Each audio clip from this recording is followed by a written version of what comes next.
ನಮಗೆ ನೆನಪಿರಬೇಕು, ಆ ಸಮಸ್ಯೆಗೆ ಸೈತಾನನಿಗೆ ಅಧಿಕಾರ ಇಲ್ಲ, ನನಗೂ ನಿನಗೂ ಅಧಿಕಾರ ಉಂಟು. ಹಲ್ಲೆಲೂಯ. ಅದನ್ನ ಗದರಿಸುವ ಅಧಿಕಾರ, ಅದನ್ನ ನಿಂದಿಸುವ ಅಧಿಕಾರವನ್ನ ದೇವರು ನಮಗೆ ಕೊಟ್ಟಿದ್ದಾನೆ. ಹಲ್ಲೆಲೂಯ. ಹೇಳ್ರಿ, ಎಲ್ಲ ನೂತನ ಆಯಿತು. ಹಲ್ಲೆಲೂಯ. ಸಾಮಾನ್ಯವಾಗಿ ಎಲ್ಲರ ಮನಸ್ಸಿಗೆ ಬರೋದು ಗುಡ್ ನ್ಯೂಸ್ ಅಂದ ತಕ್ಷಣ ಮಕ್ಕಳ ವಿಚಾರನೆ ಅಲ್ಲ, ಸಾಮಾನ್ಯವಾಗಿ ಬರೋದು.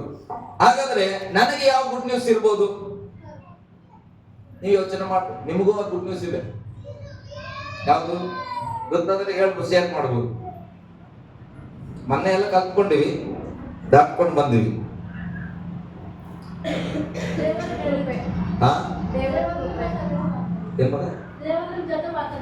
ದೇವರು ನಮ್ಮ ಜೊತೆ ಮಾತಾಡ್ತಾರೆ. ಓಕೆ, ಅಲ್ಲ ಗುಡ್ ನ್ಯೂಸ್ ಅಂದ್ರೆ ಸಾಮಾನ್ಯವಾಗಿ ನಾನು ಅದಕ್ಕೆ ನಿಮ್ಗೆ ಹಿಂಟ್ ಕೊಟ್ಟಿನಿ, ಅಂದ್ರೆ ನಿಮ್ಗೆ ತಿಳಿಸ್ತೀನಿ. ಏನು, ಒಂದು ಮಗುವಿನ ಕುರಿತಾಗಿ ನಮಗೆ ಗುಡ್ ನ್ಯೂಸ್ ಅಂತಾನೆ. ಅವ್ರ ಮಗು ಆಯ್ತು, ಬಹಳ ಗುಡ್ ನ್ಯೂಸ್. ಗಂಡು ಮಗು ಆದ್ರೆ ಮತ್ತ ಒರಿಜಿನಲ್ ಗುಡ್ ನ್ಯೂಸ್ ಅಂತ. ಹಲ್ಲೆಲೂಯ.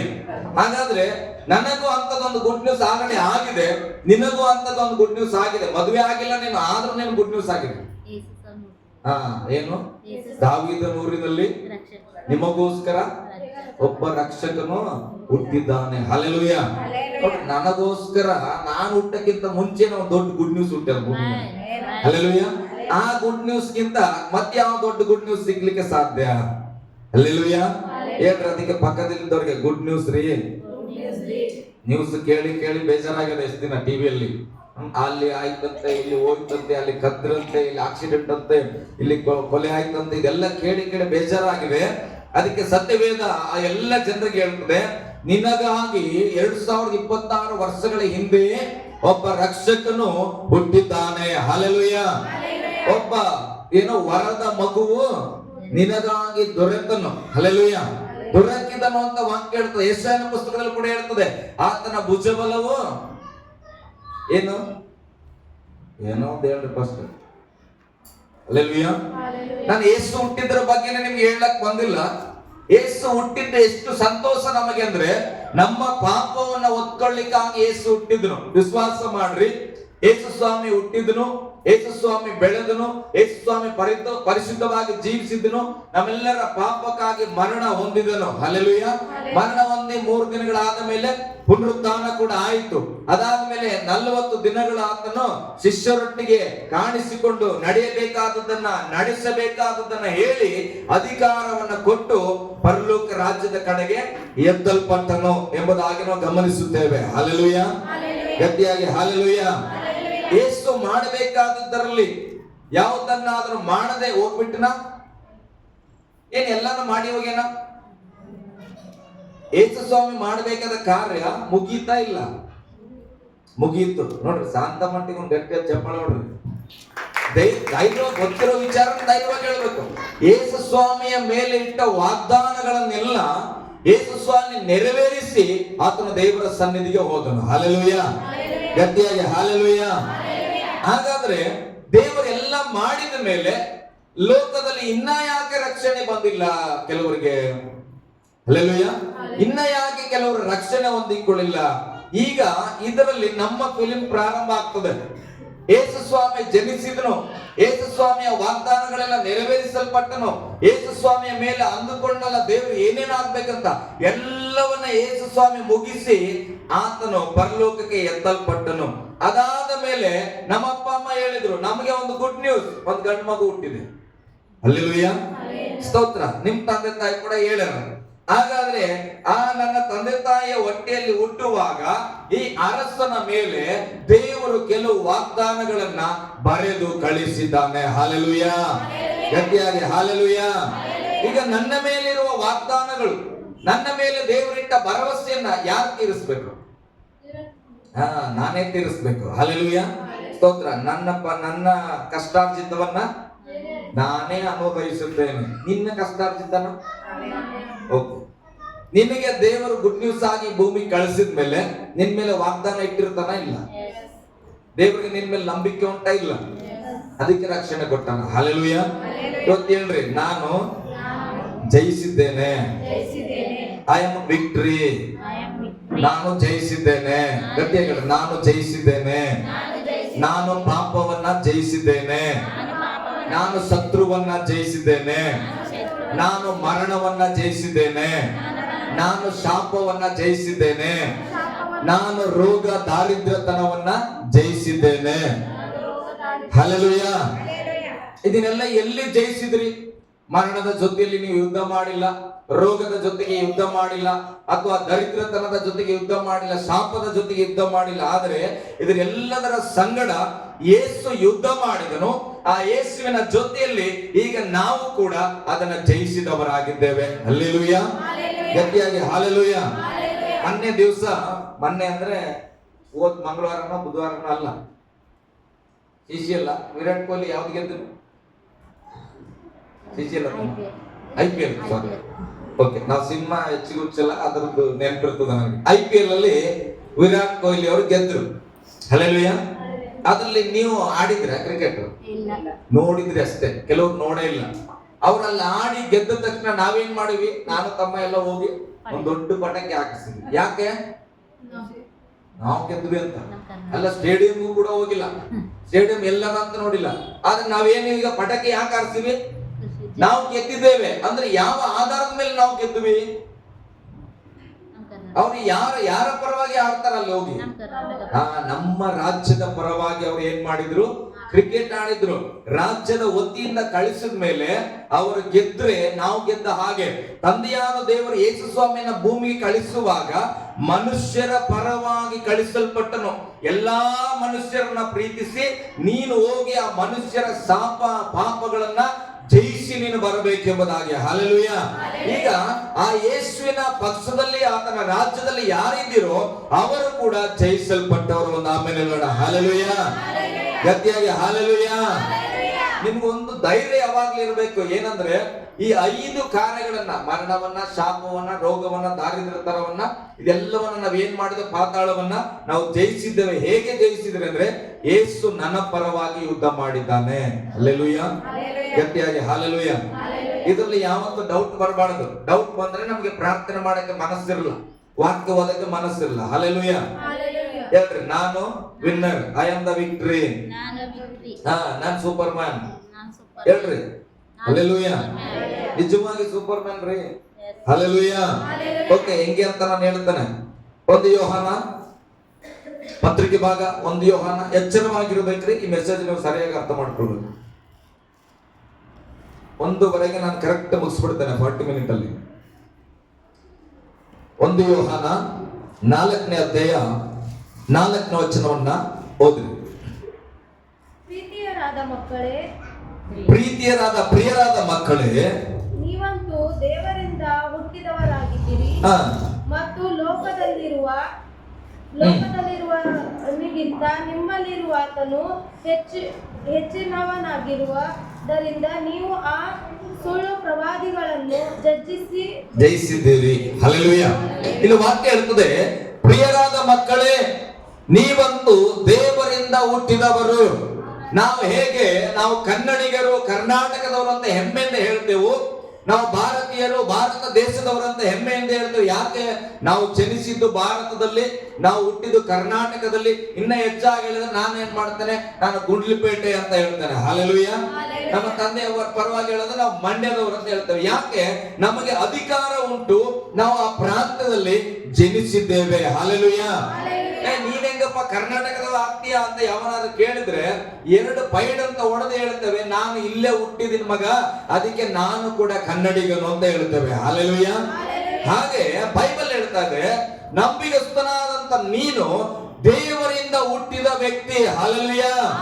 ಯಾರಾದ್ರೂ ಕೇಳ್ಬೋದು, ಏನ್ ದೇವ್ರ ಮಗ ಅಂತೀಯ, ಸೀಮೆ ಗೆಲ್ತಿರೋ ಮಗ. ಹಲ್ಲೆಲೂಯ. ಅಂತ ಇಟ್ಕೊಳ್ಬಹುದು. ಸೀಮೆ ಗೆಲ್ದಿರೋ ಮಗ ಮಾತ್ರ ಸೀಮೆ ಗೆಲ್ದಿರೋ ಮಾತಾಡ್ಲಿಕ್ಕೆ ಸಾಧ್ಯ. ಹಲ್ಲೆಲೂಯ. ದೇವರ ಮಗ ಆಗಿರುವ ಕಾರಣ ನಾನು ದೇವರ ಮಗ ಅಂತ ಹೇಳ್ತಾರೆ. ನೀನು ಸೀಮೆಗೆ ಇಲ್ಲದ ಮಗ ಆಗಿರ್ಬೇಕು, ಅದಕ್ಕೆ ನೀನು ಸೀಮೆಗೆ ಇಲ್ಲದ ಮಾತಾಡ್ತೀಯ. ಹಲ್ಲೆಲೂಯ. ಗಟ್ಟಿಯಾಗಿ ಹಲ್ಲೆಲೂಯ.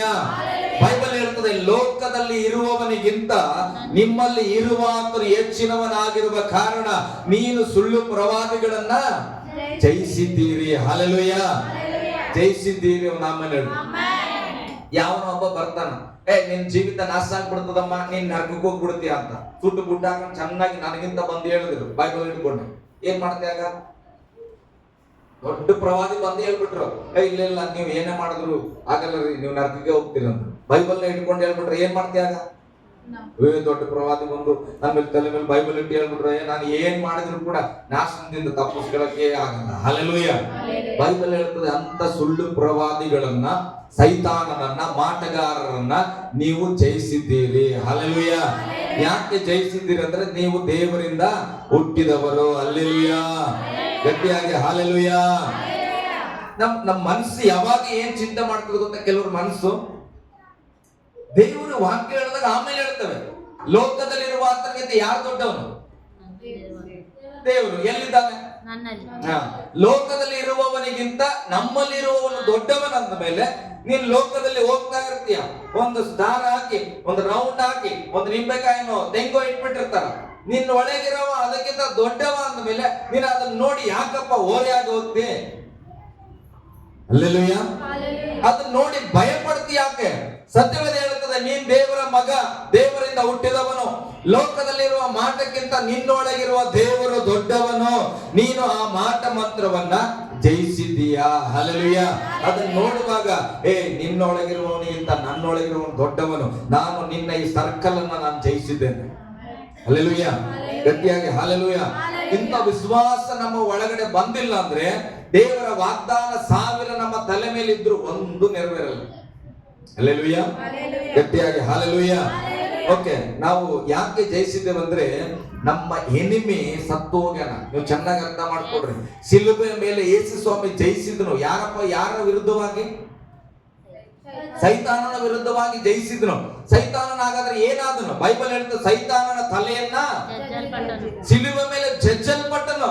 ನಾವು ಅರ್ಥ ಮಾಡ್ಕೊಳ್ಬೇಕು, ನಾವು ಗೆದ್ದಿದ್ದೇವೆ ಅಂದ ಮೇಲೆ ನನ್ನ ಶತ್ರು ಸೋತೇನ. ಒಂದೊಂದ್ಸಾರಿ ನಾನು ಹೇಳ್ತೀನಿ, ನೀವು ಗೆದ್ದಿಲ್ಲ ಅಂದ್ರೂ ಪರವಾಗಿಲ್ಲ, ಅದನ್ನ ನಂಬಲಿಲ್ಲ ಅಂದ್ರು ಶತ್ರು ಸೋತಿರ್ತಾರ. ಅರ್ಥ ಆಗ್ತದ? ನೀವು ಯುದ್ಧದಲ್ಲಿ ಇಲ್ಲ ಸರ್ ನಾನು ಗೆದ್ದಿಲ್ಲ ಅನ್ಕೊಟ್ರು, ನನಗೆ ಶಕ್ತಿ ಇಲ್ಲ ಸರ್, ನಾನು ಪತಲ ಸರ್, ನಾನು ಹಂಗೆ ಸರ್ ಹಿಂಗೆ ಸರ್ ಅಂದ್ರೆ ಪರವಾಗಿಲ್ಲ.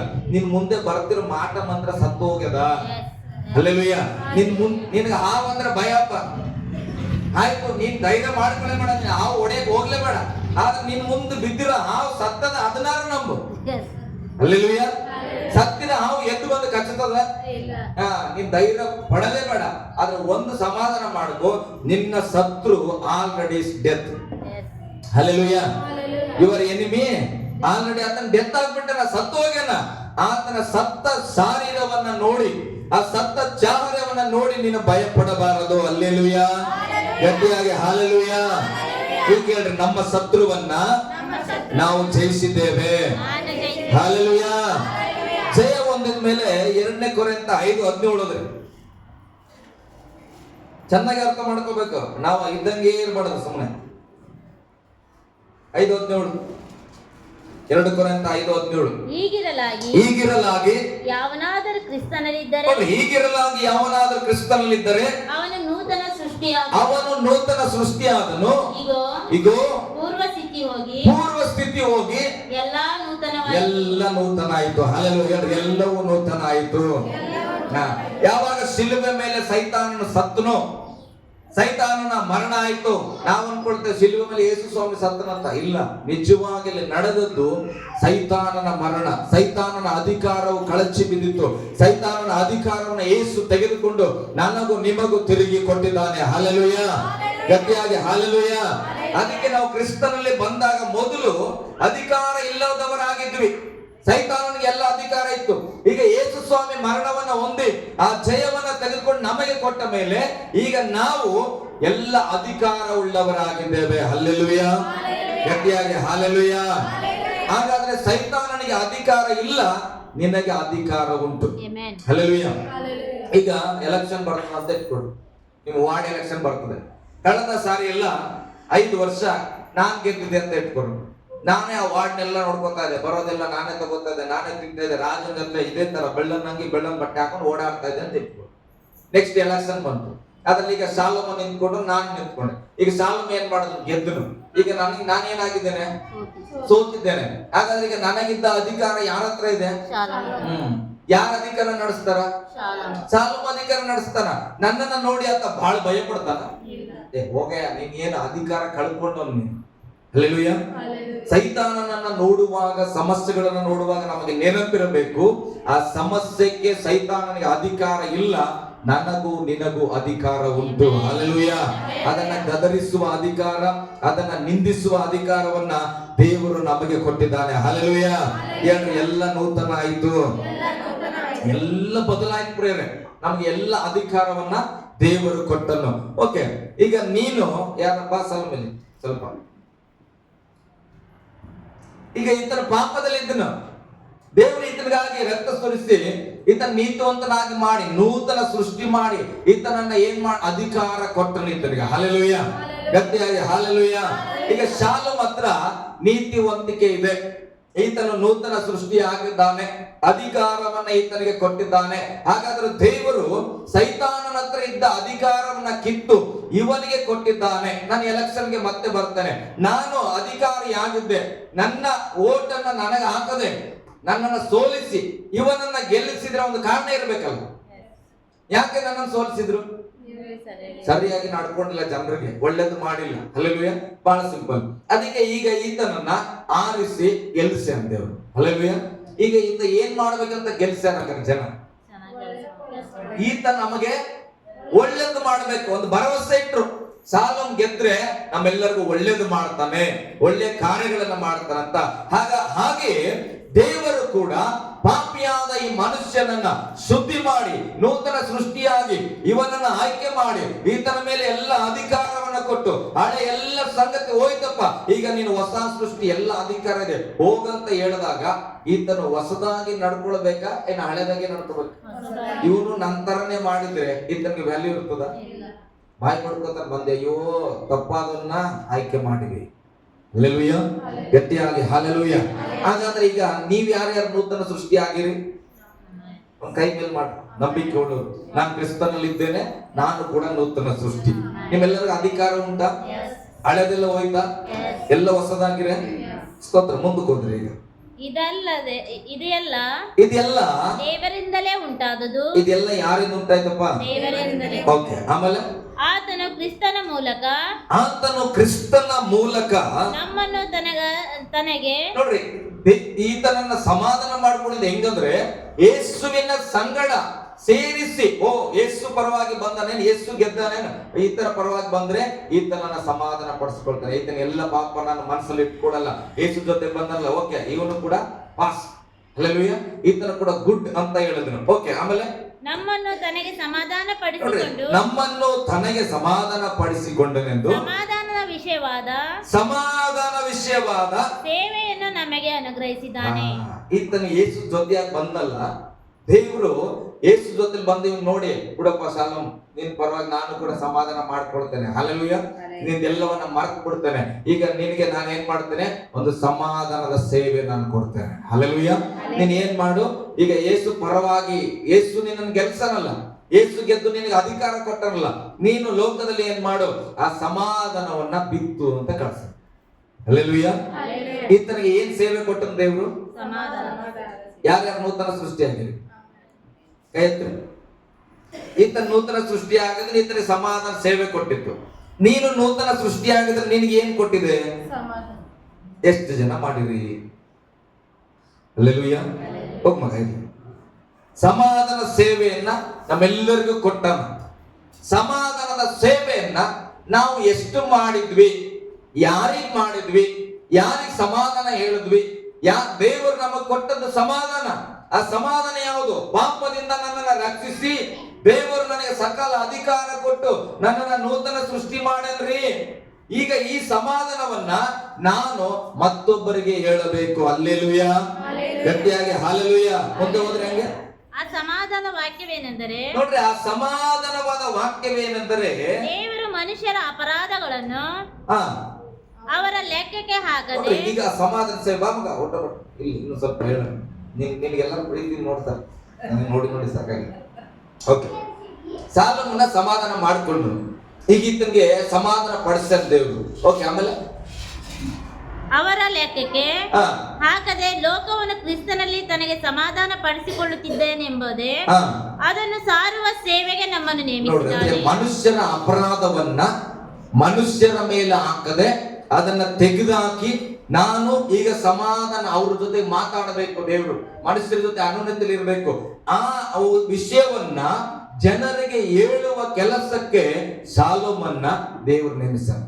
ನೂತನ ಸೃಷ್ಟಿ ಅಂದ್ರೆ ಅರ್ಥ ಏನು ಗೊತ್ತಾ? ನಿನ್ನ ಪಾಪ ಎಲ್ಲ ಹೋಯ್ತು, ನೀನು ಹೊಸ ಮನುಷ್ಯನಾದೆ. ಈಗ ನಿನಗೆ ಒಂದು ಕೆಲಸ ಕೊಟ್ಟನ, ನೀನು ಹೆಂಗೆ ಹೊಸ ಮನುಷ್ಯ ಆದೆ, ನಿನ್ನ ಪಾಪ ಹೆಂಗೆ ಕಳೆದು ಹೋಯ್ತು, ನೀನು ಏನ್ ಕೆಲಸ ಮಾಡಿ ಪಾಪನ ಕಳ್ಕೊಂಡೆ, ಯಾವ ಹಣ ಕೊಟ್ಟು ಪಾಪನ ಕಳ್ಕೊಂಡೆ ಅನ್ನೋದು ಸತ್ಯ ಇವನು ಗೊತ್ತೇ ಇಲ್ಲ. ಇವನು ಗೊತ್ತಲ್ಲ, ಇವನು ಹೊಂದ್ಕೊಂಡಲ್ಲಪ್ಪ. ನಿಮ್ಗೆ ಹೊಟ್ಟೆ ತುಂಬಿದೆ ಅಂದ್ರೆ ಹೆಂಗೆ ಹೊಟ್ಟೆ ತುಂಬಿಸ್ಕೊಂಡ್ರೆ ಅಂದ್ರೆ ನಮ್ಮ ಮನೇಲಿ ಅಡಿಗೆ ಮಾಡಿದ್ರೆ ನಮ್ಮ ಅಮ್ಮ ಅನ್ನ ಸಾಂಬಾರು ತಿಂದೆ ಅಂತ ಹೇಳ್ತಿಲ್ಲ. ಹಾಗೆ ಇವನಿಗೆ ಹೇಗೆ ರಕ್ಷಣೆ ದೊರಕಿತ್ತೋ ಆ ರಕ್ಷಣೆಯನ್ನ ದೊರಕದ ಜನರಿಗೆ ಸಾರುವ ಕೆಲಸ ಕೊಟ್ಟು ಈ ಲೋಕದಲ್ಲಿ ಇಟ್ಟಾನ. ಹಲ್ಲೆಲೂಯಾ. ಈಗ ಇತ್ತ ಏನ್ ಮಾಡ್ಬೇಕಂಗಾದ್ರೆ, ದೇವರು ವಾಗ್ದಾನ ಏನ್ ಗೊತ್ತಾ? ಮೊದಲು ಮಕ್ಕಳನ್ನ ಮಾಡೋದು, ತಂದೆ ತಾಯಿ ಆಗೋದು, ಮನೆ ಕಟ್ಟೋದು, ಬಿಲ್ಡಿಂಗ್ ಕಟ್ಟೋದು ಒಂದು ಕಡೆ ನಮ್ ಸ್ವಾರ್ಥ ಅದು. ಆದ್ರೆ ದೇವರ ಭಯಕ್ಕೆ ನಿನ್ನನ್ನ ನೂತನ ಸೃಷ್ಟಿ ಮಾಡಿ ಮಗ ಸಮಾಧಾನ ಪಡಿಸಿದ್ದೇನೆ. ಈಗ ನೀನೇನ್ ಮಾಡ್ಬೇಕು? ನೀನು ಹೋಗಿ ನಿನ್ನ ಸಾಕ್ಷಿಯ ಮುಖಾಂತರ ಮತ್ತೊಬ್ಬರನ್ನ ದೇವರೊಟ್ಟಿಗೆ ಸಮಾಧಾನ ಪಡಿಸಬೇಕು. ಹಲ್ಲೆಲೂಯಾ. ಈ ಕೆಲಸವನ್ನ ಮಾಡದೆ ಸುಮ್ಮನೆ ನಾನು ನೂತನ ಸೃಷ್ಟಿ ಅಂದ್ರೆ ಅಲ್ಲ ಪ್ರಿಯರೇ. ಹಲ್ಲೆಲೂಯಾ. ಹೋಗ್ ಮಗ ಗಟ್ಟಿಯಾಗಿ ಹಲ್ಲೆಲೂಯಾ, ಗಟ್ಟಿಯಾಗಿ ಹಲ್ಲೆಲೂಯಾ. ಹಾಗಾದ್ರೆ ಯಾರ್ಯಾರು ಕ್ರಿಸ್ತನಲ್ಲಿ ನೂತನ ಸೃಷ್ಟಿ ಆಗಿದ್ದಾರೋ ಅವರೆಲ್ಲರೂ ಕೂಡ ಸುವಾರ್ತೆಯನ್ನ ಸಾರಲೇಬೇಕು ಅನ್ನುವ ಅಧಿಕಾರವನ್ನ ದೇವರು ಕೊಟ್ಟಿದ್ದಾನೆ. ಹಲ್ಲೆಲೂಯಾ. ಅದಕ್ಕೆ ಪೌಲನು ಹೇಳ್ತಾನೆ, ನಾನು ಸುವಾರ್ತೆಯನ್ನ ಸಾರದೆ ಹೋದ್ರೆ ನನ್ನ ಗತಿ ಏನು? ಅಕಸ್ಮಾತ್ ಪೌಲ ಹೇಳ್ತಾನೆ, ಅಷ್ಟು ಸೇವೆ ಮಾಡಿದ ಪೌಲ, ನಾನು ಇವತ್ತು ಹೋಗಿ ಸುವಾರ್ತೆ ಹೇಳಿಲ್ಲ ಅಂದ್ರೆ ನನ್ನ ಗತಿ ಏನಾಗಬಹುದು? ಹಲ್ಲೆಲೂಯಾ. ಅಂದ್ರೆ ಆತನ ಹೇಳ್ತಾನೆ, ಸುವಾರ್ತೆಯನ್ನ ಸಾರಲೇಬೇಕು ಅನ್ನುವಂತ ಹೊರೆ ನನ್ನ ಮೇಲೆ ಇದೆ. ಹಲ್ಲೆಲೂಯಾ. ಗಟ್ಟಿಯಾಗಿ ಹಲ್ಲೆಲೂಯಾ. ಎಲ್ಲ ಸರಿ ಪಾಸ್ಟ್ರೆ, ನನಗೆ ಸುವಾರ್ತೆ ಹೇಳಕ್ ಬರಲ್ಲ. ಹಲ್ಲೆಲೂಯಾ. ಹೆಂಗೆ ಸುವಾರ್ತೆ ಹೇಳಬೇಕು? ಒಂದ್ ಪ್ರಶ್ನೆ ಕೆಲವ್ರಿಗೆ ಇರಬಹುದು, ಕೆಲವ್ರು ಗೊತ್ತಿದ್ದು ಹೇಳದೇ ಇರಬಹುದು. ಹಲ್ಲೆಲೂಯಾ. ಗೊತ್ತಿಲ್ಲ ಅಂದ್ರೆ ನಾನು ಹೇಳ್ಕೊಡ್ತೇನೆ. ಸುವಾರ್ತೆ ಹೆಂಗೆ ಹೇಳೋದು ಅಂದ್ರೆ ಬೈಬಲ್ ಹೇಳ್ತೀಗ ಏನಂತ? ಮನುಷ್ಯರ ಪಾಪವನ್ನ ಯೇಸು ಸ್ವಾಮಿ ಹೊತ್ತು ಶಿಲುಬೆ ಮೇಲೆ ತೀರಿಸಲ್ಪಟ್ಟನು. ಅದನ್ನ ಶಾಲೋಮ್ ನಂಬಿದ ಕಾರಣ ಶಾಲೋಮ್ ನೂತನ ಸೃಷ್ಟಿ ಆದನು. ಆತ ನೂತನ ಸೃಷ್ಟಿ ಆದ್ಮೇಲೆ ಪ್ರಾರ್ಥನೆ ಪ್ರಾರಂಭ ಮಾಡ್ತಾನ, ಪರಿಶುದ್ಧ ಜೀವಿತ ಪ್ರಾರಂಭ ಮಾಡ್ತಾನ, ನಂಬಿಕೆಯಲ್ಲಿ ಪ್ರಾರ್ಥಿಸಿದಂತ ಸಂಗತಿಗಳನ್ನ ಕಾಣ್ತಾ ಹೋಗ್ತಾನೆ. ಆತನ ಕುಟುಂಬದಲ್ಲಿ ಸಮಾಧಾನ ಆಗ್ತದೆ. ಈಗ ಆತನು ಚೆನ್ನಾಗಿ ಜೀವಿಸ್ತಾ ಇದ್ದಾನೆ. ಹಲ್ಲೆಲೂಯಾ. ನಮ್ಮ ಮನೆಯಲ್ಲೂ ಕೂಡ ಹಾಗೆ ಯೇಸು ಸ್ವಾಮಿಯನ್ನ ನಂಬಿದಾಗ ನಮಗೆ ರಕ್ಷಣೆ ದೊರಕಿತ್ತು. ನಮ್ಮ ಮನೆಯಲ್ಲಿ ಗುಡುಕುತನ ದೂರ ಆಯ್ತು, ಪರಿಸ್ಥಿತಿಗಳೆಲ್ಲ ಬದಲಾಯಿತು, ಒಬ್ಬರಿಗೊಬ್ಬರು ಅನ್ಯೋನ್ಯತೆಯಾಗಿ ನಾವೀಗ ಸುಖಕರವಾಗಿ ಇದ್ದೇವೆ. ಹಲ್ಲೆಲೂಯಾ. ನನಗೆ ಬೈಬಲ್ ಗೊತ್ತಿಲ್ಲ. ಇಲ್ಲಿ ಸೇವೆಗೆ ಬರುವಾಗ, ನಿಮ್ ಪಟ್ಟಣ ಸೇವೆಗೆ ಬರುವಾಗ ಬೈಬಲ್ ನನಗೆ ಪರಿಚಯ ಇಲ್ಲ, ಅಂದ್ರೆ ಓದಿಲ್ಲ ನಾನು ಹೆಚ್ಚಾಗಿ. ಆದ್ರೆ ಒಂದು ಗೊತ್ತು, ಯೇಸುವನ್ನ ನಾನು ನಂಬಿದೆ. ಯೇಸುವಿನ ನಂಬಿಕೆ ನನ್ನನ್ನ ನೀತಿವಂತನಂತ ಎಣಿಸಲ್ಪಟ್ಟಿದ್ದು. ಆ ವಿಶ್ವಾಸದಲ್ಲಿ ಹೆಜ್ಜೆ ಇಡುವಾಗ ನಮ್ಮ ಕುಟುಂಬದಲ್ಲಿ ಒಂದೊಂದು ಅದ್ಭುತಗಳು ನಡೆದು ನಮ್ಮನ್ನ ಸಮಾಧಾನ ಪಡಿಸಿಕೊಂಡನು ದೇವರು. ಹಲ್ಲೆಲೂಯಾ. ಆವಾಗ ದೇವರು ಹೇಳಿದ್ದೇನೆ ಗೊತ್ತಾ? ನಾನ್ ನಿನಗೆ ಏನ್ ಮಾಡಿದ್ದೇನೆ ಅದನ್ನ ಮತ್ತೊಬ್ಬರಿಗೆ ಹೇಳು. ಹಲ್ಲೆಲೂಯಾ. ಸುವಾರ್ತೆಯ ಮೊದಲ ಬೀಜ ನಿನ್ನ ಸಾಕ್ಷಿಯಾಗಿರ್ಬೇಕು. ಹಲ್ಲೆಲೂಯಾ. ಹಲ್ಲೆಲೂಯಾ. ಅನೇಕರಿಗೆ ಸತ್ಯವೇದ ಗೊತ್ತು, ಬಾಯ್ಪಾಠ ಇದೆ, ಅವ್ರು ಏನ್ ಮಾಡಿದ್ರು ಕೂಡ ಒಂದು ಆತ್ಮ ರಕ್ಷಣೆ ಹೊಂದಲ್ಲ. ಒಬ್ಬರಿಗೆ ಯೇಸುವನ್ನು ಪ್ರೀತಿ ಮಾಡ್ಬೇಕನ್ಸಲ್ಲ. ಕಾರಣ ಈ ಸತ್ಯವೇದದಲ್ಲಿ ಇರೋದನ್ನ ಬಾಯ್ಪಾಠ ಮಾಡಿ ಹೇಳಕ್ಕೆ ಹೋಗ್ಬೇಡ್ರಿ. ನಿಮ್ಮ ಜೀವಿತವನ್ನ ಒಂದು ಸೀಡಾಗಿ ಬದಲಾಯಿಸ್ರಿ, ಒಂದು ಬೀಜವಾಗಿ ಬದಲಾಯಿಸಿ ನಿಮ್ಮ ಸಾಕ್ಷಿಯನ್ನ, ನಿಮ್ಮ ಉತ್ತಮವಾದ ಸಾಕ್ಷಿಯನ್ನ ತಗೊಂಡೋಗಿ ಅವರ ಹೃದಯದಲ್ಲಿ ಹಾಕ್ರಿ.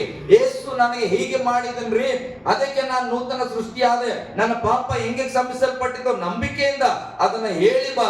ಒಂದಲ್ಲ ಒಂದು ದಿನ ಆ ನಿನ್ನ ಸಾಕ್ಷಿ ಮೊಳಕೆ ಹೊಡೆದ್ರೆ ಅವರು ಒಂದು ಸಾಕ್ಷಿಯಾಗಿ ಬದಲಾಗ್ತಾರ. ಹಲ್ಲೆಲೂಯಾ. ಗಟ್ಟಿಯಾಗಿ ಹಲ್ಲೆಲೂಯಾ. ನಾವು ಏನನ್ನ ಬಿತ್ತುತ್ತೇವೋ,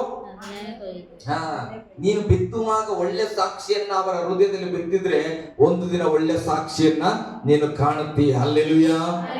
ಗಟ್ಟಿಯಾಗಿ ಹಲ್ಲೆಲೂಯಾ. ಹಾಗಾದ್ರೆ ನಾವು ಈಗ ಮುಂದೆ ಹೋದ್ರೆ ಹಾಗೆ 20ನೇ ವಚನ, ನಾವು ಕ್ರಿಸ್ತನ ರಾಯಭಾರಿಗಳಾಗಿದ್ದೇವೆ. ನಾವು ಏನಾಗಿದ್ದೇವೆ ಅಂತ? ಕ್ರಿಸ್ತನ ರಾಯಭಾರಿ. ನೂತನ ಸೃಷ್ಟಿ ಯಾರ್ಯಾರಾಗಿದ್ದೀರಿ? ಓಕೆ. ಯಾರ್ಯಾರು ನೂತನ ಸೃಷ್ಟಿ ಆಗಿದ್ದೀರೋ ನೀವೀಗ ಕ್ರಿಸ್ತನ ರಾಯಭಾರಿಗಳಾಗಿದ್ದೀರಿ. ರಾಯಭಾರಿ ಅಂದ್ರೆ ಅಂಬಾಸಡರ್.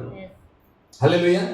ಈಗ ಒಂದು ಪುನೀತ್ ರಾಜ್ಕುಮಾರ್ ಅವರು ಇದ್ದಾಗ ನಂದಿನಿ ಹಾಲ್ ಪ್ಯಾಕೆಟ್ ಗೆ ಅಡ್ವರ್ಟೈಸ್ಮೆಂಟ್ ಕೊಡ್ತಾ ಇದ್ರು. ಹೀರೋ ಪುನೀತ್ ರಾಜ್ಕುಮಾರ್ ಗೊತ್ತಾ? ಓಕೆ. ನಂದಿನಿ ಹಾಲಿಗೆ ಇದು ಶುದ್ಧವಾದ ಹಾಲು, ಇದನ್ನ ತೆಗೆದುಕೊಂಡ್ರಿ ಮಕ್ಕಳಿಗೆ ಒಳ್ಳೆ ಆರೋಗ್ಯ ಇರ್ತದೆ, ಇದರ ಮೊಸರು ಚೆನ್ನಾಗಿರ್ತದೆ, ಬೆಣ್ಣೆ ಚೆನ್ನಾಗಿರ್ತದೆ, ತುಪ್ಪ ಚೆನ್ನಾಗಿರ್ತದೆ ಅಂತ ಅವ್ರು ಏನ್ ಮಾಡ್ತಾರೆ, ಅವರನ್ನ ಆ ನಂದಿನಿ ಹಾಲಿನ ರಾಯಭಾರಿ ಅಂತ ಕರೀತಾರೆ. ಅಂದ್ರೆ ಅವರೊಂದು ಅಗ್ರಿಮೆಂಟ್ ಇರ್ತದೆ. ಆ ಅಗ್ರಿಮೆಂಟ್ ಏನಂತ ಇರ್ತದೆ ಅಂದ್ರೆ, ನಮ್ಮ ಹಾಲ್ ಪ್ಯಾಕೆಟ್ಗೆ ಮಾತ್ರ ನೀವು ಅಡ್ವರ್ಟೈಸ್ಮೆಂಟ್ ಮಾಡ್ಬೇಕು. ಹಲ್ಲೆಲೂಯಾ. ಅವರು ಹೆರಿಟೇಜ್ ಬಗ್ಗೆ ಮಾಡಂಗಿಲ್ಲ. ಹೆರಿಟೇಜ್ ಹಾಲ್ ಬರ್ತದಲ್ಲ, ಮತ್ತೆ ಇನ್ಯಾವ್ದು ಬರ್ತದೆ, ಆರೋಗ್ಯಕ್ಕೆ ಅವ್ರು ಅಡ್ವರ್ಟೈಸ್ಮೆಂಟ್ ಮಾಡಂಗಿಲ್ಲ. ಇವ್ರು ಎಲ್ಲೇ ಹೋದ್ರು ನಂದಿನಿ ಹಾಲನ್ನ ಉಪಯೋಗಿಸ್ರಿ, ನಂದಿನ ಹಾಲಿನ ಟೇಸ್ಟ್ ಹೀಗಿರ್ತದೆ, ನಂದಿನಿ ಹಾಲು ಆರೋಗ್ಯವಾಗಿರ್ತದೆ, ಹೀಗೆ ಹೇಳ್ಬೇಕು. ಯಾಕೆ? ಆ ಕಂಪನಿಯ ರಾಯಭಾರಿ ಪುನೀತ್ ರಾಜ್ಕುಮಾರ್ ಆಗಿದ್ರು ಅವಾಗ. ಹಲ್ಲೆಲೂಯಾ. ಹಾಗೆ ನಾನು ನೀನು ಯಾರ ರಾಯಭಾರಿ ಆಗಿದ್ದೇವೆ ಅಂತ ವಚನ ಹೇಳ್ತದೆ, ಕ್ರಿಸ್ತನ ರಾಯಭಾರಿ. ಹಾಗಾದ್ರೆ ನೀನು ಒಬ್ಬ ಕ್ರಿಸ್ತನ ರಾಯಭಾರಿಯಾಗಿ ನಿನ್ನ ಬಳಿಯಲ್ಲಿ ಯಾರೋ ಒಬ್ಬರು ಕಷ್ಟ ಹೇಳ್ಕೊಳ್ಳುವಾಗ ಕ್ರಿಸ್ತನನ್ನ ನೀನು ಅವರಿಗೆ ಪರಿಚಯ ಮಾಡ್ತೀಯಾ ಅಥವಾ ಮತ್ತೊಂದನ್ನ ಪರಿಚಯ ಮಾಡ್ತೀಯಾ? ಹಲ್ಲೆಲೂಯಾ. ನೀನ್ ಕ್ರಿಸ್ತನ ರಾಯಭಾರಿ ಆಗಿದ್ದೆ ಅಂದ್ರೆ ಅದು ಅಗ್ರಿಮೆಂಟ್ ಏನ್ ಗೊತ್ತಾ? ನಂದಿನಿ ಪ್ಯಾಕೆಟ್ ಹಾಲ್ ಬಿಟ್ಟು ಬೇರೆ ಪ್ಯಾಕೆಟ್ ತೋರಿಸಿದ್ರೆ ಕೇಸ್ ಆಗ್ತದೆ ಅವ್ರ ಮೇಲೆ. ಯಾಕೆ ಗೊತ್ತಾ? ನಮ್ಗೆ ನೀವು ಅಗ್ರಿಮೆಂಟ್ ಮಾಡಿರಪ್ಪ, ನಮ್ಮದನ್ನ ಮಾತ್ರ ಅಡ್ವರ್ಟೈಸ್ಮೆಂಟ್ ಮಾಡ್ಬೇಕಂತ ಲೋಕದಲ್ಲಿ.